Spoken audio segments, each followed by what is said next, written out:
So I don't have any money. I want to live with 1 naira I have. But you can, and you see, you control oil, control everything. You even put the money in the bank, you put it in the safe cabinet and go and you are getting and pick this and bury it there.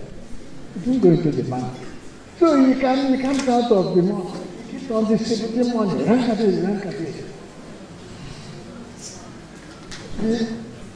It is rising, is up, is enough. Because one day you killed 289 people. In one state alone, 389 people. For 10 years, you have young girls and so on absorbed from school. What kind of place is this? It says Boko Haram, no education. The guns you are using, where are they manufactured? The money you are being sent to you, from where? You have feudalism in Saudi Arabia. What is it all about? Feudalism. A few people have aircraft, custom-built aircraft. Where can they go to Britain, America, buy goods and stay there? How many people are guarding, how many soldiers are guarding the Saudi Arabia? Is it 300 or 3,000? United States soldiers. Is that a joy? People are all over guarding you. Is that a joy? What kind of life is that? And you swagger about and give something to small people, eat and this. You think they are contented? Already in Saudi Arabia, the women are driving now, they are allowed, and it will continue like this. We're not going to have what happened in France in 17th century, where people just woke up, went and massacred the king and every other thing. They don't have monarchy since then. All we need is configuration, not federation. Every person knows about it, and we are going round and round and round. What are we asking for? Huh? Before you have southern Nigeria, you have, northern Nigeria. Every village, every village needed for such a heritage. It wasn't that it wasn't enough. It's an indirect view. They came to introduce it to you. Other women in 1929 just said no. They killed about 30 of them. But they didn't start. Then they subvert everything. I'm sure many of you were born before the war. I mean the Civil War. I've been born. I was that younger. I'm not, I think I'm probably the oldest here in this assembly. It's not that I'm probably the oldest. So I know about the war. And what works is this child government kill every person moving in Anambra. Government say, no. What happens if we go to the United States? You say, who are you? Talking about United Nations. Who are you? Nigeria, talking about United Nations. So do what I told you. Within 3 months, Ojukwu had to leave. We're not yet telling stories. And look at what's going on. We need configuration or federation, pure and simple. Everything we settle. I don't see what it is. But I want to thank Farungi and Co, whoever brought the money, those who are supporting you. You people have done very well. The patriots have done it. There's a cry all over the country. Enough is enough. Look, after the war, $1 was 50 kobo. After the war, $1 was 50 kobo. Now, $1 is 1,700 naira. Look, I chartered planes after the war, going to Britain every month. Do you know the cost? 390 naira and back. I didn't say 3,000 and 390 to London and back, and you stay for one month. I chartered the plane. That's why I'm strong to say. Because I was moving around. It was cheap. But you know, you can't get that for 390. It's as difficult as getting 5 million now. But you struggle. You struggle. Gosh. Look, I grew at Ibadan. UCI, not University of Ibadan, University of London, Ibadan. And that's where I grew. And you know the joy of staying together. My girlfriend was a Yoruba girl. I wouldn't have married that woman. Remember they drove me out? They drove us out. Otherwise we were together. I came to her called Deacon. Every person loves you. But the point is that you are an Igbo man. Akintola told him this. I'm not guessing. And that's when we started on it. I tell you, I'm one of the luckiest human beings on earth. I could have been killed. I could have. I could have asked them who is said the two and which has Prince and once. I could have been killed. There's nothing we didn't do. We love Nigeria. At 10 p.m., we go to Kakadu for dance from Ibadan to Lagos and come back the following morning to go to our classroom. That's what we were doing. There was peace. I had a Volkswagen, and I could drive from Ibadan to Anambra. I mean, when I lived there, all the girls were after me. Oh yeah, with my eye and the rest of them. I told them, wait, it's not just time. Every person wanted to read. You know, Deacon, but he introduced African history all over the world. I mean, that's Nigeria. What is it? Every day we are waiting, we are crying. We know it's not true. I learned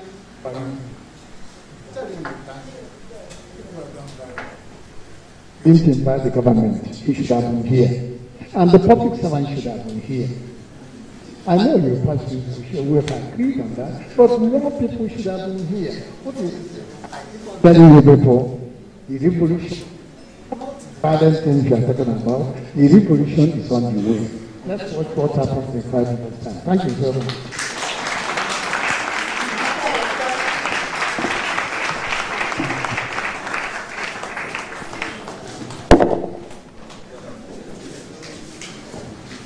Thank you very much.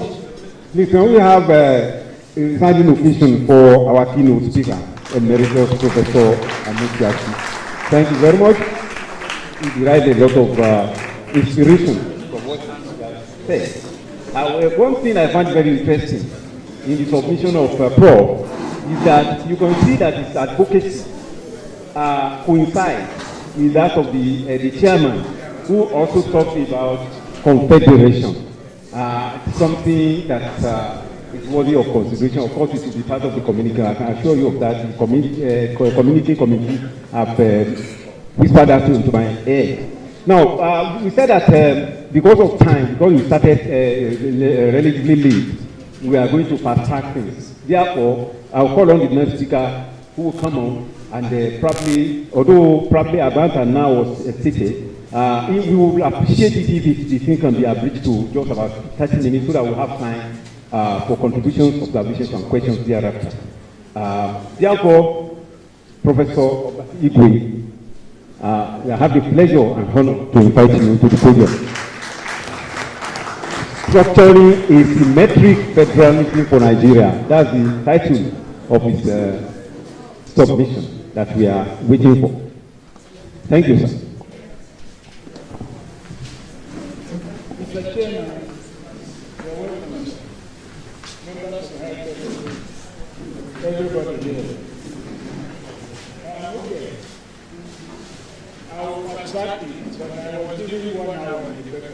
Now, we got it to 2. So I will start summary. Yes. Thank you, the DRG, for this occasion. Particularly, people who like me collaborate. And I have to tell our Yoruba friends, you have an enormous responsibility. the future of Nigeria is now in the hands of the Yoruba.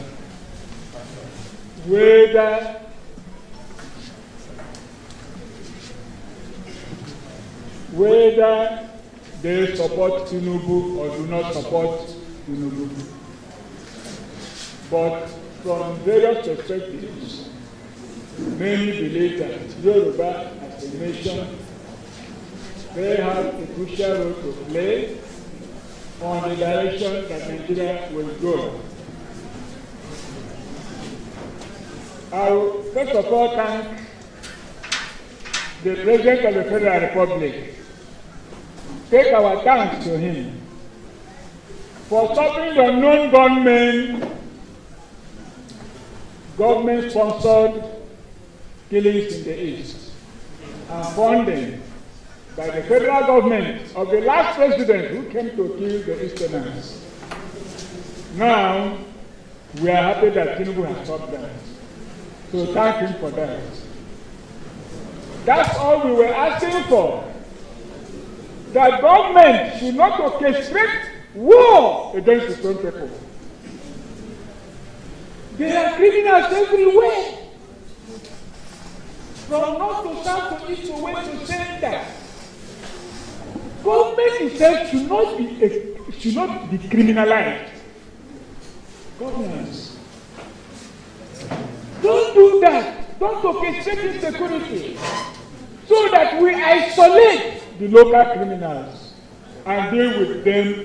Nigeria to divide the Igbo nation into 13 pieces and condemn them as a dot in a circle and deprive them their coastal ports. That yoke of 2 zones is the reason the Igbo economy will grow. But true, how can innocent export his vehicles to South Africa and so on? Because the Igbo port, founded by the Igbo, used by the Igbo, and Nigeria is the Igbo nation that prospered Nigeria. That opens America through Bonnie. I have a dream. You see an Igbo blood there. Civil rights. You see an Igbo blood there. Opening of Atlanta, liberation of Haiti. That is Igbo blood. Bringing raising America, contain America, political America. That is Igbo blood. Yeah. Then there are 6 geopolitical zones. This Port Harcourt and Bonny and Okobo, by which the Igbo did all this, are coming away from Igbo. You say 6 geopolitical zones. And Igbo are here impoverished, rolling around and around and around, and saying we want no exports any longer. Our ports are at our doorsteps. We cannot use them. Rather, Nigeria tells us, go and build the Onitsha river port, 300 kilometers around and so through miraculous adventure. So, when we have our Igbo ports on our doorstep in Port Harcourt, it is that money that will start all this and come out of Nigeria. Bonny oil, Bonny gas, that is the center of the prosperity of all those corners of Nigeria. These people who own it, who own Bonny, who is own Obobo. Bayambanaso, Obobo, Bayambanaso, Ozumba, Alajaja, and lots of people, man. It's such a dispute. You will use it, oil trade, coal trade, every trade, and prosper Nigeria. Abuja is a palace for Nigeria. Kaduna is ours. The wonderful city everywhere. That is Igbo man. We didn't say talent of Igbo man. We said the source of Igbo man. Oil and gas. I will mention the destinies. And Nigeria they want to write out this history. It's a lot of history. By which Igbo people prospered the world and prospered Nigeria. And it created the British Industrial Revolution without Igbo oil, without Igbo palm and palm oil. Nothing would have powered the British Industrial Revolution and Western European. Nigerians are evil machinations want to wipe out this history. We cannot allow them to do it. People will not allow them to do that.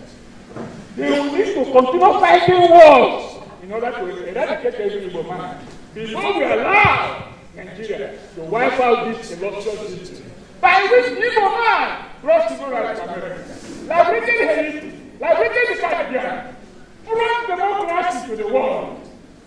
And that is what Nigerians want to wipe out. You people that did this wonderful work, Nigeria should embrace and say, come people, we are one. These are people that are saying six geopolitical rubbish. Six geopolitical. One tyrant came and said, you are a dog in a circle. And was earning salary, developing a Nigeria Republic with the results that come from the land. And so, my first appeal to Tinubu today is, you done this, but the Igbo nation totally reject and fighting for Nigerian unity. He's going to want Nigeria to be united.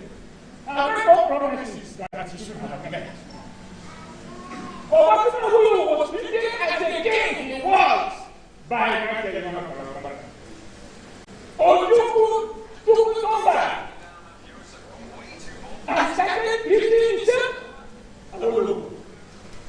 We don't want to go into those details because this is not the way.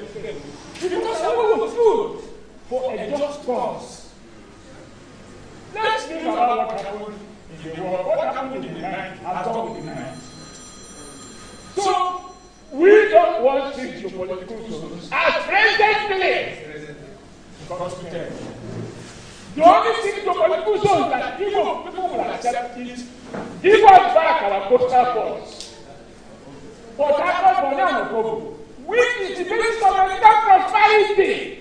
We don't want gratitude from Nigeria. Since Nigeria doesn't want to be grateful, we don't want it. We don't want Nigeria to acknowledge the rule of Igbo nation in uplifting Nigeria. We don't want everybody to be pretending that these gas and coal and oil that Nigeria was a big palace in Abuja paradise never came from Igbo land. It only came from Ijabu. We don't want that pretense to stop. Continue with that pretense. We don't want anyone to do that, but we don't want to resume our maritime traditions. To expose our feeling to President Tinubu. To divert the intent content of that coastal road to rebuild Port Harcourt, remove the challenge to body, and over to through Azumi to follow. That's all we want to hear from him. If he does that, if Tinubu does that, but the way elections have been held in Nigeria is the way we continue to be held. Read the system and is enough. Children will lie in front of Eme's palace. And they say it's election or selection. Then INEC will be ready to announce what it's supposed to announce. They ought to be announced and armed to the teeth. To do their own. Army and police to point their guns. That is how 2027 will be. You tell Tinubu, if he does that, we will stand by him. 2099.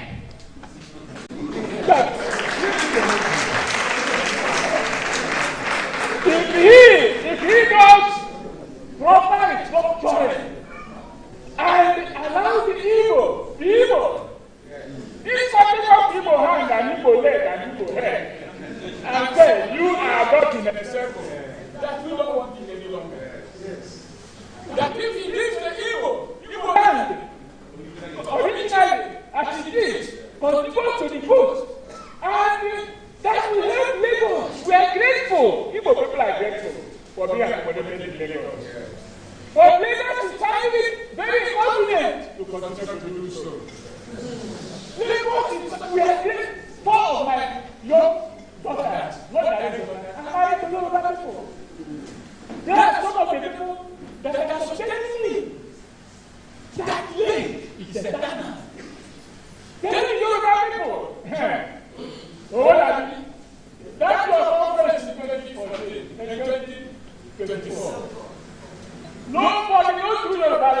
communicate. Let me tell you something. You will learn.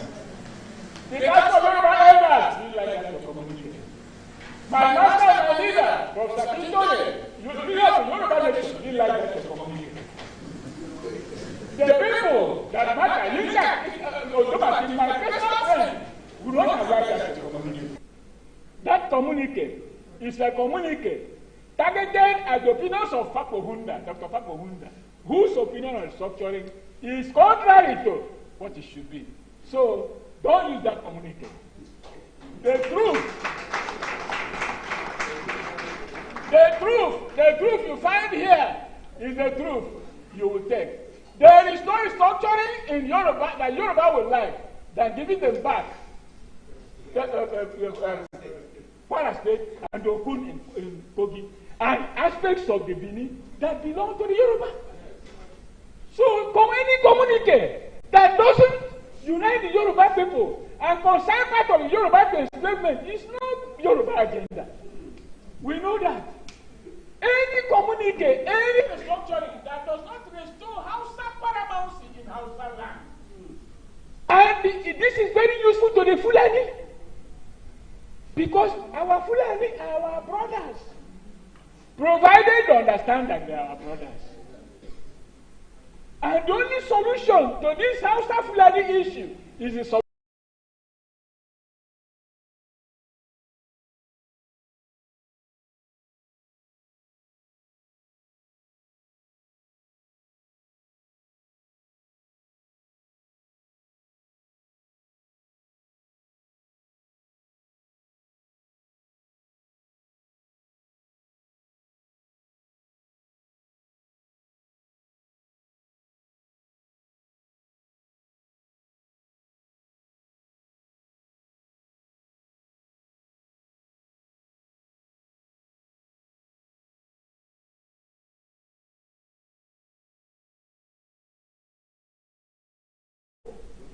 So now, the Hausa and the Fulani can live together in Hausa land under a non-caliphate system that is democratic.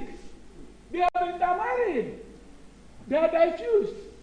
But the Hausa Sansa Development Association, led by Hajia Kaltuma Lumbe Jitami, is accusing the Fulani of killing 7 million of the Hausa people under Buhari, including the murder of the only Hausa Bawa in open field. So you can continue in that. The only way that solution there is the solution, like in South Africa. Let every Nigerian be free. Under a democratic system, we cannot have two parallel laws, one of cuttings, amputations, and stonings, and this. Which you don't apply to yourself, you apply it to another person. And then you come and do everything. You hide under the common law tradition that is civilized and protect yourself. We can't be going through that. And then since we share from a common pool of oil money from the east, we share the same hospital, we share the same aircraft, we share the same school, everything. Why can't we share in the same law? One law. One law. The same law.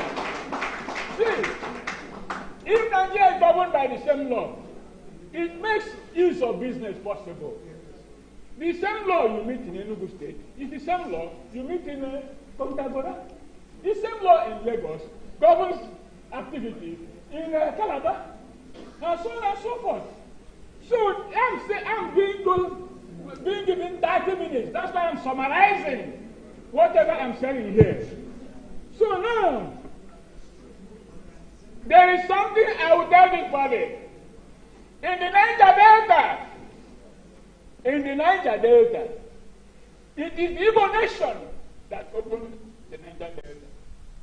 I don't want to go there. And the Igbo nation constitutes a very important percentage of the Niger Delta. This Niger Delta, let me restrict myself to the Ogoni. Let me restrict myself to the Ijo, to the Robo, to the Ogbe, to the Shekere, to the Shoko. Am I right? Yes. These people are living in Falo and killing. You see people of human beings who produce the paradise in Nigeria. You visit them. You visit them. Nigeria doesn't care. They don't select you people and bribe them. And they sit on the people that are suffering. Go to the middle of that study in every Zaria. I met Baba Usman, a Fulani, who somehow wanted to progress it. It was a house every area of country that gave me a job and gave me. If you want to come, we need you. That one mind. That one mind. Reconciliation had already happened in Nigeria. Before identity called Buhari came and overturned it by the coup in 1983. That familiarity. Somebody follow what I tell you. Professor Bolle refused to sign my paper. He said, "Are you this way?" I said, "Yes." That will not sign my paper. And one of the thousand other people will rely. I will tell you the character of the North. They will rely help me so that he is going to God once he got my paper. That was about July 26, 24 or thereabout. I'll give you the story. Say, he started asking me how I got admission before he signs my paper. There was a person asking me in 1975. 1975 is about 50 years ago. You can imagine how old or young I was. I was looking at the face of this coward, this British coward, and I told him, what does where I come from has to do with signing that paper. He told me, you are not going to study here. So I turned around to leave. These other people pushed me around again. I wasn't hearing Hausa. All I was hearing, Yami. Some people say, Igbo. 1970, I will tell you how Nigerians have reconciled themselves before primitive people push Nigeria back into this iniquity. Now everywhere, everything was a boiling pot of radicalism. They say, now we will do the Yami. I said, before I went to Zaria, my mother said I shouldn't go. It was my father said, go! I remembered my mother.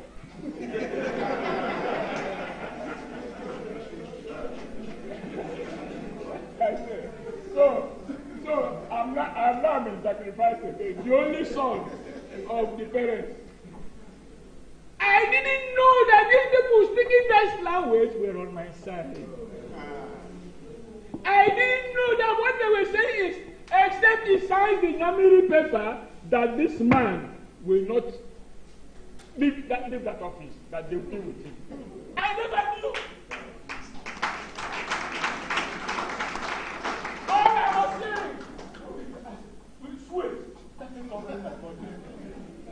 She was one little young man. She was,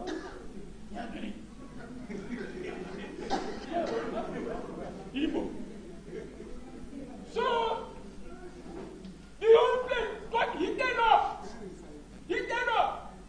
Until one of them came around and said, you better sign that their patients is being exhausted.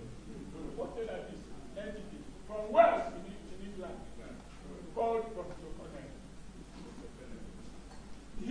He cowardly signed it. Hallelujah.